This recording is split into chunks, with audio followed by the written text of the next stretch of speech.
Ti vedo sciupato? Vai! Un bel mezzanello con i peperoncini verdi, sempre a modo mio. Un peperone va ammorbidito, ma non fritto, perché poi deve prendere sapore nel pomodoro. Il napoletano dice pomodoro verde, però lo chiamano i cornetti. La cottura è pronta, si sono ammorbidite, diciamo meglio, si sono ammusciate.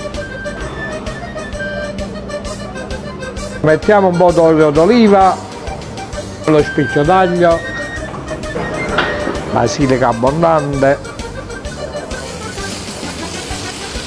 pomodori, peperoncini, anche devo mettere la costa. Adesso mettiamo giù i peperoncini.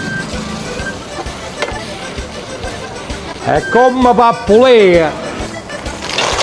Ci siamo. Mettiamo la pasta giù, i pomodori. Ti vedo sciupato? Ma ti faccio pigliare io.